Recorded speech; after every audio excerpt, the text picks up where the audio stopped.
भाव योगी संत की भक्ति क्या है और भाव क्या है, ये विचार का विषय नहीं है। गहराई तक जाने का विषय है ये। जैसे समुद्र से मोती निकालने वाला गहराई तक जाने की हिम्मत रखता है, तभी तो वो मोती निकाल पाता है। ऐसे ही प्राणी की प्रवृत्ति सत्य को प्राप्ति की रहेगी, तभी वो संत भक्ति की गहराई तक पहुंच पाएगा। हम जैसे कोई भी बात होती है उसको गहराई तक लेते हैं, यानी डेप्थ तक जाते हैं,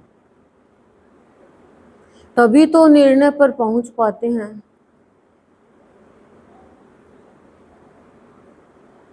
ऐसे ही हमें सत्य प्राप्ति की हमारी प्रवृत्ति और हमारी प्रकृति होगी तो पता चलेगा संत भक्ति में क्या है।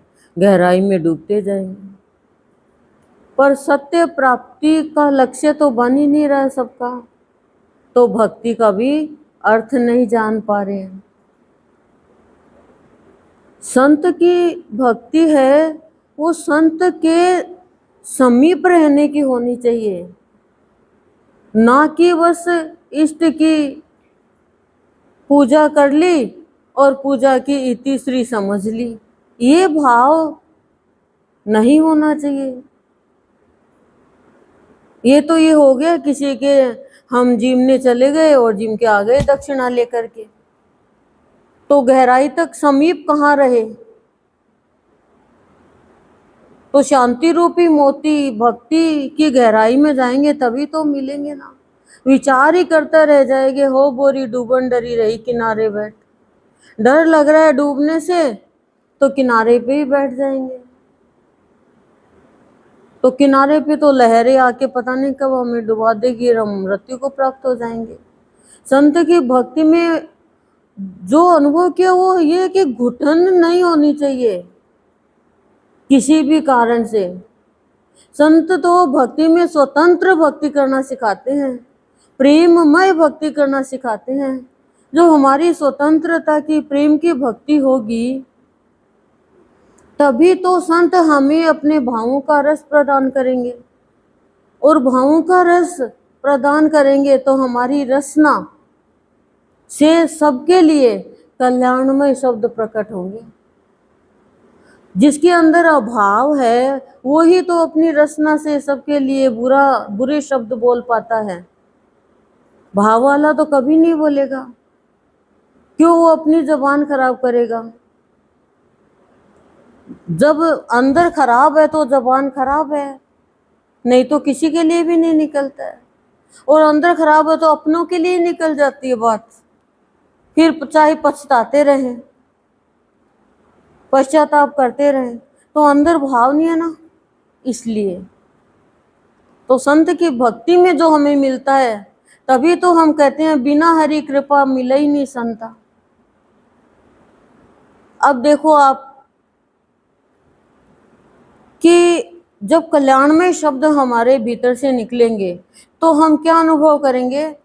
हम संत की भक्ति भावों में जब आएंगे, कल्याणमय शब्द होगा भावों के द्वारा, तो फिर हमें अनुभव होगा संत की कृपा से कि भक्ति की वृष्टि हो रही है हमारी प्रकृति में, अंदर की प्रकृति में।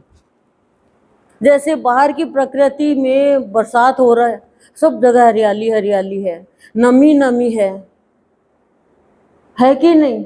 ऐसे ही बाहर में जैसे प्रकृति, हमारे भीतर में भी प्रकृति है, वो कि वही जो बाहर में है, वही 5 तत्व 24 तत्व बताते हैं, वही तत्व हमारे अंदर है। तो हमारी सभी प्रकृति, मन की, बुद्धि की, विचारों की, ये प्रकृति है हमारी, ये भी एकदम भक्ति और भाव की वृष्टि से यानी बरसात से इसमें भी हरियाली आ जाएगी।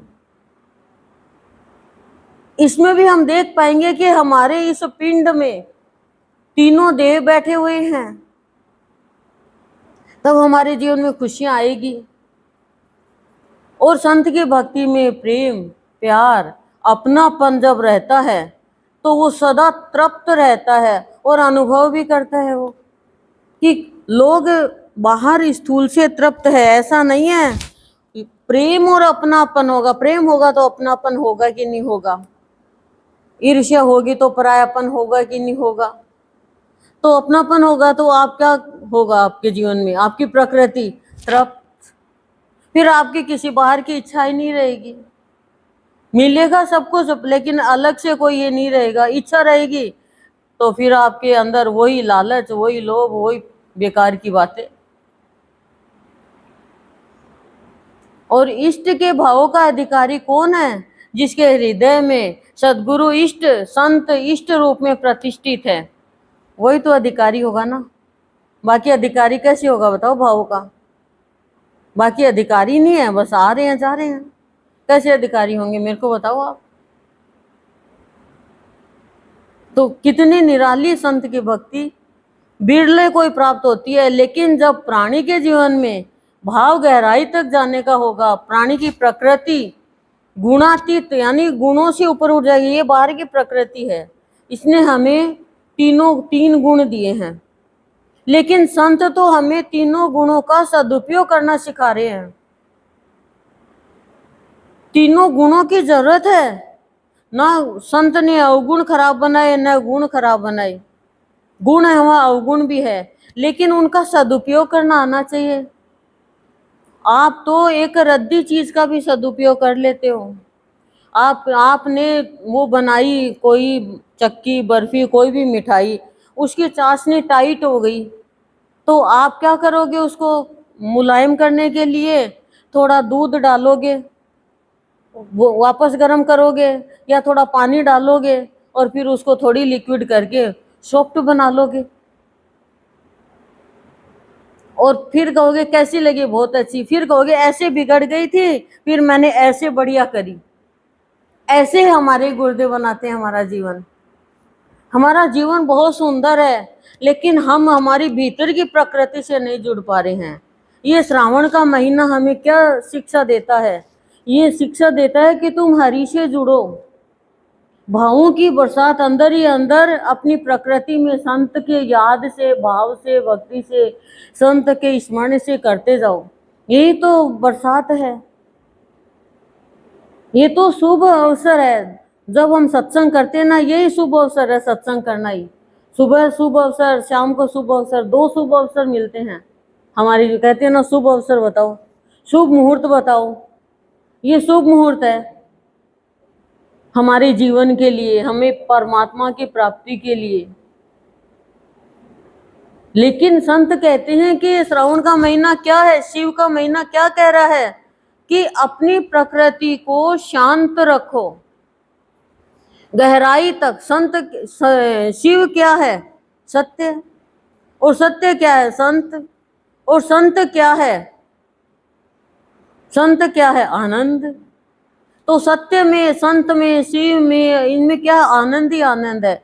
और हमें जीव भाव में जीना हमने सिखा दिया प्रकृति में रह के।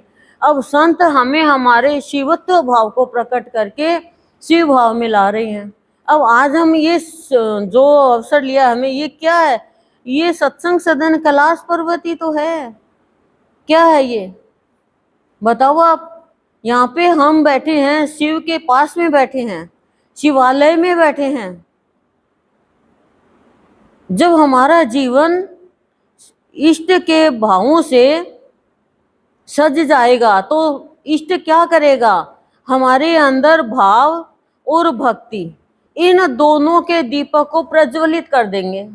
जो प्रज्वलित कर देंगे तब हम सत्य और सत्संग का जीवन साथी बनाएंगे। हमारे जीवन साथी मतलब जीवन में सदा साथ रहेंगे वो। बाकी सारी चीज छूटने वाली है, छूटती जा रही है, लेकिन सत्य और सत्संग यानी सत्य का संग ही सत्संग, तब हमारा प्रारब्ध सुधरने लगेगा और हमारे पुण्य कर्म उदय होने लगेंगे।